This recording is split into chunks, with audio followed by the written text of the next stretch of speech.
इस वीडियो में gate 2021 physics का एक और प्रॉब्लम डिस्कस करेंगे जो कि इलेक्ट्रोमैग्नेटिक थ्योरी से है प्रॉब्लम। और यहाँ पर हमें सॉलिनॉइड और variation of vector potential with respect to और तो इस टॉपिक से रिलेटेड है। तो क्वेश्चन है कि consider a solenoid of length L and radius R where R is much more less than length, यानी कि वो सॉलिनॉइड का जो रेडियस है वो लेंथ से भी बहुत कम है, यानी कि रेडियस यानी कि हम ऐसा समझ सकते हैं कि ये जो सॉलिनॉइड है nearly equal to infinite solenoid. तो इसी वजह से ये दिया गया है कि ये steady current flows through the solenoid. और यहाँ पर हम देख सकते हैं कि यहाँ पर बैटरी है और करंट इस डायरेक्शन में फ्लो करती है, तो इस डायरेक्शन में, तो इस तरह, तो इस डायरेक्शन इस सर्कुलर मोशन में करंट जो फ्लो कर रही है इसके वजह से हमें एक्सियल डायरेक्शन में मैग्नेटिक फील्ड आ जाती है। तो magnetic field is uniform inside the solenoid and zero outside. तो ये मैग्नेटिक फील्ड जो है यूनिफॉर्म है इनसाइड और बाहर जो है ज़ीरो हो जाती है मैग्नेटिक फील्ड। तो अब हमें among the given options choose the one that best represents the variation in magnetic field of the vector potential। तो हमें ये पता कर लगाना चाहिए कि variation of magnitude of vector potential यानी कि ये वेक्टर ये यहाँ पर ज़ीरो ये फाई ज़ीरो दिया गया है, यानी कि ये आर रेडियल एंड जेड ये जेड कॉम्पोनेंट्स है वो दोनों ज़ीरो है, सिर्फ और सिर्फ ये फाई कॉम्पोनेंट है यहाँ पर। Hat Z is also L/2 as a function of radial distance in cylindrical coordinates. तो अब हमें ये जो ये है यानी कि वेक्टर पोटेंशियल ये कैसे वेरी कर रहा है inside the cylinder with respect to distance. तो from the centre of the यानी कि फ्रॉम द एक्सियल सेंटर, तो हमें इसके बारे में पता लगाना चाहिए, इसका ग्राफ पता लगाना चाहिए। और यहाँ पर यूज़फुल इंफॉर्मेशन भी दिया गया है। कर्ल ऑफ ए वेक्टर यानी कि कर्ल ऑफ ये कैसा फाइंड आउट करेंगे इसके लिए फार्मूला भी दिया गया है, लेकिन हम यहाँ पर स्टोक्स थ्योरम यूज़ करेंगे। तो यही है ऑप्शंस। इन ऑप्शंस में से हमें करेक्ट ऑप्शन पता लगाना चाहिए, लेकिन हमें पता है कि सॉलिनॉइड के अंदर जो मैग्नेटिक फील्ड है उसे हम इस तरह लिख सकते हैं B is mu zero N I यानी कि करंट कितना फ्लो हो रहा है, और N is nothing but number of turns per unit length, यानी कि एक यूनिट लेंथ में सॉलिनॉइड के अगर हम सोचेंगे कि सॉलिनॉइड का लेंथ जो है वो 5 मीटर्स है, तो 1 मीटर में कितने वाइंडिंग्स हैं, कितने turnings, number of turns per unit length, तो उसी को तो हम N कहेंगे। तो म्यू ज़ीरो N I ये जो है ये इनसाइड द सॉलिनॉइड, क्योंकि हमें क्वेश्चन में दिया गया है कि inside the solenoid the magnetic field is uniform inside the solenoid, और आउटसाइड द सॉलिनॉइड ज़ीरो दिया गया है। तो आउटसाइड द सॉलिनॉइड तो हम zero according to the question इस तरह आता है, यानी कि R greater than capital small r greater than capital R, यानी कि R जो है वो रेडियस ऑफ द सॉलिनॉइड है और स्मॉल r जो है वो जस्ट डिस्टेंस है from the axis of the solenoid. तो हमें पता है कि surface integral of B dot ds, अगर हम surface integral of B dot ds करेंगे, B यानी कि नथिंग बट क्या होता है फ्लक्स पर यूनिट एरिया। तो एक यूनिट एरिया में कितने सारे फ्लक्स है मैग्नेटिक लेंस ऑफ फोर्स, तो B डॉट ds तो एंटायर एरिया के लिए टोटल नंबर ऑफ फ्लक्स आ जाता है। तो यहाँ पर B की जगह हम, तो यहाँ पर B जो है वो नथिंग बट करले, B की जगह हम करले से रिप्लेस कर सकते हैं करले डॉट ds। लेकिन हमें पता है from the Stokes theorem surface integral of curl of a vector is equal to line integral of that vector. तो ये जो ये वेक्टर का जो कर्ल है उसका सरफेस इंटीग्रल हमें उसी वेक्टर ये का लाइन इंटीग्रल को इक्वल हो जाता है। तो इसे हम इससे रिप्लेस कर सकते हैं इस टर्म को। तो अब क्या हो जाता है surface integral of P dot D s is equals to close integral of A dot d l. तो अब हमें इसे सिंप्लीफाई करनी चाहिए। तो यहाँ पर एरिया और मैग्नेटिक फील्ड जो है वो उनके दोनों के बीच एंगल तो थीटा इज इक्वल्स टू 0 ही तो है। तो अब अगर हम सम पर्टिकुलर एरिया कंसिडर करेंगे तो यहाँ पर इस तरह का एरिया, इस सर्कुलर एरिया, उस एरिया में थोड़े magnetic lines of force pass होके जाएंगे। तो वो पूरे कितने होता है इस पूरे एरिया में, that is nothing but B dot D S.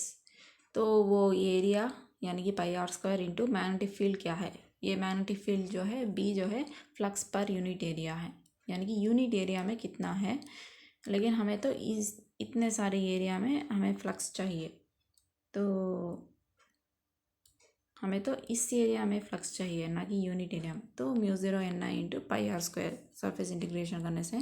और उसी तरह यहाँ पर ये डॉट डी एल, यानी कि हमें क्वेश्चन में दिया गया है कि ये फाई सिर्फ और सिर्फ ये फाई ही है, ना कि A R A zero, A R A Z जो है वो ज़ीरो है। According to the question A R is equals to A Z is equals to zero, यानी कि Z component and radial component in terms of cylindrical coordinates वो तो दोनों तो ज़ीरो हो गए हैं। बचा तो क्या है कि फाइव कॉम्पोनेंट, यानी कि सर्कुलर फाइव कॉम्पोनेंट जो है वो इस तरह का होगा। तो फाइव इज़ लाइक दिस, इस तरह होगा। और इस डायरेक्शन में लेंथ क्या है, यानी कि टेंजेंशियल, यानी कि यही तो है, यानी कि 2πr यही तो है। अगर हम इस सर्कल को इमेजिन करेंगे तो इसका पूरा लेंथ क्या हो जाता है 2πr for the total length.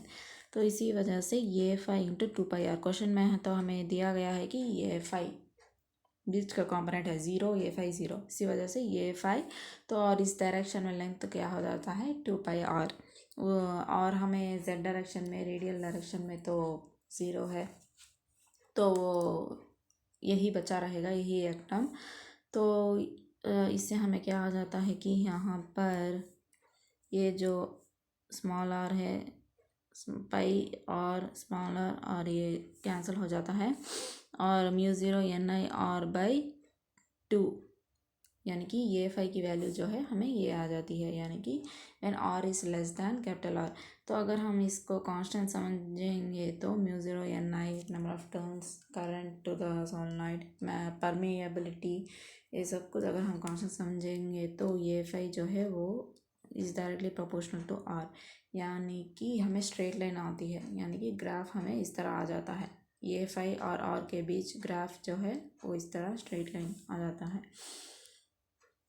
ये जो है ये when R is less than capital R, यानी कि ये आर जो है अगर ये आर इनसाइड में है, यानी कि इनसाइड द सॉलिनॉइड है, क्योंकि ये इतने ही सारे magnetic fields lines of force count होंगे।